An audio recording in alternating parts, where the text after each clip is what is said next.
ಮಾನ್ಯ ವೈದ್ಯಕೀಯ ಶಿಕ್ಷಣ ಸಚಿವರಾದ ಡಾಕ್ಟರ್ ಶರಣಪ್ರಕಾಶ ಪಾಟೀಲ್ ಅವರು ವಿಕಾಸಸೌಧದಲ್ಲಿ ಮೈಸೂರು ವೈದ್ಯಕೀಯ ಕಾಲೇಜು ಮತ್ತು ಸಂಶೋಧನಾ ಸಂಸ್ಥೆಯ ಆಡಳಿತ ಮಂಡಳಿ ಸಭೆಯನ್ನು ನಡೆಸಿ ಆಡಳಿತ ಸುಧಾರಣೆ, ಕಾರ್ಯಯೋಜನೆ ಹಾಗೂ ಸಂಸ್ಥೆಯ ಅಭಿವೃದ್ಧಿಯ ಕುರಿತು ಚರ್ಚಿಸಿದರು.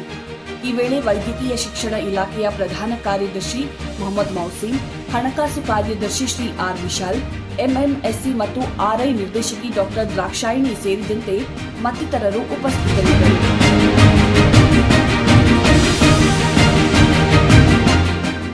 ಆಂಪ್ಯುಟೇಷನ್ ಫ್ರೀ ವರ್ಲ್ಡ್ ಕುರಿತು ಜಾಗೃತಿ ಮೂಡಿಸುವ ಸಲುವಾಗಿ ವಿಧಾನಸೌಧದ ಬಳಿ ಹಮ್ಮಿಕೊಂಡಿದ್ದ ವಾಕಥಾನ್ನಲ್ಲಿ ಮಾನ್ಯ ವೈದ್ಯಕೀಯ ಶಿಕ್ಷಣ ಸಚಿವರಾದ ಡಾಕ್ಟರ್ ಶರಣಪ್ರಕಾಶ ಪಾಟೀಲ್ ಅವರು ಭಾಗವಹಿಸಿ ಆಂಪ್ಯುಟೇಷನ್ ಅನಿವಾರ್ಯತೆ ಹಾಗೂ ವೈದ್ಯಕೀಯ ಮಹತ್ವದ ಕುರಿತು ಅರಿವು ಮೂಡಿಸಿದರು. ಈ ಸಂದರ್ಭದಲ್ಲಿ ರಾಜೀವ್ ಗಾಂಧಿ ಆರೋಗ್ಯ ವಿಶ್ವವಿದ್ಯಾಲಯದ ಉಪಕುಲಪತಿ ಡಾಕ್ಟರ್ ರಮೇಶ್ ಸೇರಿದಂತೆ ಹಲವಾರು ವೈದ್ಯರು ಉಪಸ್ಥಿತರಿದ್ದರು.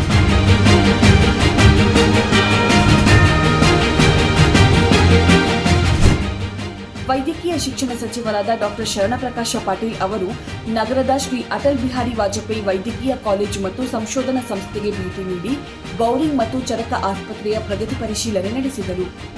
ಈ ವೇಳೆ ಶಿವಾಜಿನಗರ ಶಾಸಕ ರಿಜ್ವಾನ್ ಅರ್ಷದ್, ವೈದ್ಯಕೀಯ ಶಿಕ್ಷಣ ಇಲಾಖೆಯ ನಿರ್ದೇಶಕರಾದ ಡಾಕ್ಟರ್ ಸುಜಾತಾ ರಾಥೋಡ್ ಹಾಗೂ ಇನ್ನಿತರರು ಉಪಸ್ಥಿತರಿದ್ದರು.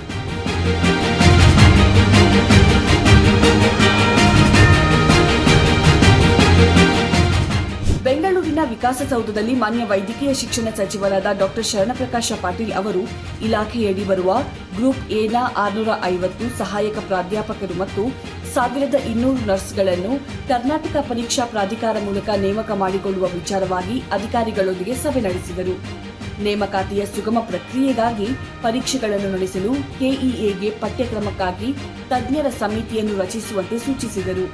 ಈ ವೇಳೆ ವೈದ್ಯಕೀಯ ಶಿಕ್ಷಣ ಇಲಾಖೆಯ ನಿರ್ದೇಶಕರಾದ ಡಾಕ್ಟರ್ ಸುಜಾತಾ ರಾಥೋಡ್ ಸೇರಿದಂತೆ ಇಲಾಖೆಯ ಹಿರಿಯ ಅಧಿಕಾರಿಗಳು ಉಪಸ್ಥಿತರಿದ್ದರು.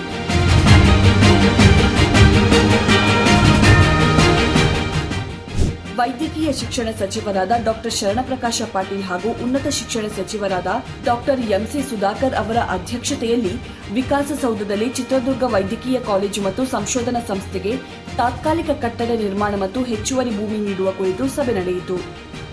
ಈ ವೇಳೆ ವೈದ್ಯಕೀಯ ಶಿಕ್ಷಣ ಇಲಾಖೆಯ ಪ್ರಧಾನ ಕಾರ್ಯದರ್ಶಿ ಮೊಹಮ್ಮದ್ ಮೌಸಿನ್, ನಿರ್ದೇಶಕರಾದ ಡಾಕ್ಟರ್ ಸುಜಾತಾ ರಾಥೋಡ್, ದಾವಣಗೆರೆ ವಿಶ್ವವಿದ್ಯಾಲಯದ ಉಪಕುಲಪತಿ ಪ್ರೊಫೆಸರ್ ಬಿಡಿ ಕಂಬಾರ್ ಮತ್ತಿತರರು ಉಪಸ್ಥಿತರಿದ್ದರು.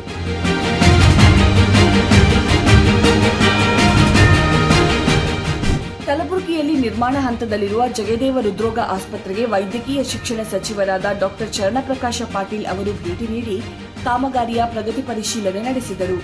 ಸೆಪ್ಟೆಂಬರ್ 17ರಂದು ಆಸ್ಪತ್ರೆ ಉದ್ಘಾಟನೆಗೊಳ್ಳಲಿದ್ದು ಶೀಘ್ರದಲ್ಲಿ ಕಾಮಗಾರಿ ಪೂರ್ಣಗೊಳಿಸುವಂತೆ ಅಧಿಕಾರಿಗಳಿಗೆ ಸೂಚಿಸಿದರು.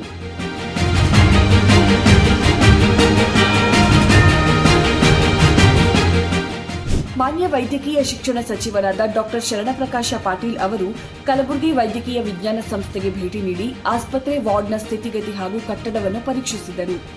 ಈ ವೇಳೆ ಆಸ್ಪತ್ರೆಗೆ ಬರುವ ಎಲ್ಲಾ ಬಡವರಿಗೆ ಉತ್ತಮ ವೈದ್ಯಕೀಯ ಸೌಲಭ್ಯ ಹಾಗೂ ಚಿಕಿತ್ಸೆ ಒದಗಿಸುವಂತೆ ವೈದ್ಯರಿಗೆ ಸೂಚಿಸಿದರು.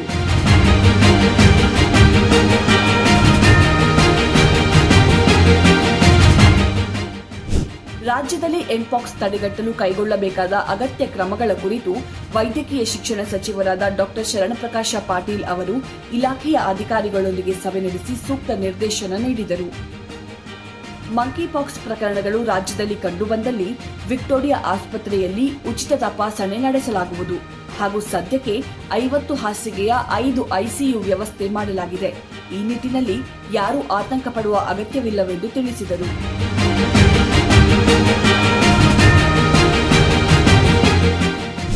ವಿಕಾಸಸೌಧದಲ್ಲಿ ನಡೆದ ಸಭೆಯಲ್ಲಿ ಮಾನ್ಯ ವೈದ್ಯಕೀಯ ಶಿಕ್ಷಣ ಸಚಿವರಾದ ಡಾಕ್ಟರ್ ಶರಣಪ್ರಕಾಶ ಪಾಟೀಲ್ ಅವರು ರಾಜ್ಯದ ಮಹಿಳಾ ವೈದ್ಯರ ಸುರಕ್ಷತೆಗೆ ಸಂಬಂಧಿಸಿದಂತೆ ಎಲ್ಲ ಸಂಸ್ಥೆ ಹಾಗೂ ಪಾಲುದಾರರನ್ನು ಸಂಪರ್ಕಿಸಿ ಮಾರ್ಗಸೂಚಿ ರಚಿಸುವಂತೆ ಇಲಾಖೆಯ ನಿರ್ದೇಶಕರಾದ ಡಾಕ್ಟರ್ ಸುಜಾತಾ ರಾಥೋಡ್ ಅವರಿಗೆ ಸೂಚಿಸಿದರು.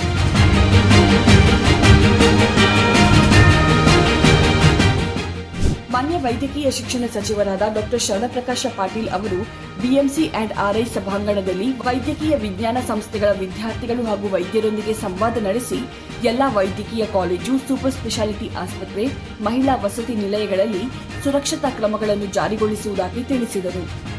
ಸಭೆಯಲ್ಲಿ ವೈದ್ಯಕೀಯ ಶಿಕ್ಷಣ ಇಲಾಖೆಯ ನಿರ್ದೇಶಕರಾದ doctor Sujata Rathod, BMC and RI dean ಮತ್ತು ನಿರ್ದೇಶಕರಾದ doctor Ramesh Krishna, BMC and RI ಪ್ರಾಂಶುಪಾಲರಾದ ಡಾಕ್ಟರ್ ಅಸೀಮಾ ಬಾನ್ ಮತ್ತು ವೈದ್ಯಕೀಯ ಶಿಕ್ಷಣ ಇಲಾಖೆಯ ಅಧಿಕಾರಿಗಳು, ವೈದ್ಯಕೀಯ ಸಂಸ್ಥೆ ಮತ್ತು ಸೂಪರ್ ಸ್ಪೆಷಾಲಿಟಿ ಆಸ್ಪತ್ರೆಗಳ ನಿರ್ದೇಶಕರು, ವೈದ್ಯರು ಉಪಸ್ಥಿತರಿದ್ದರು.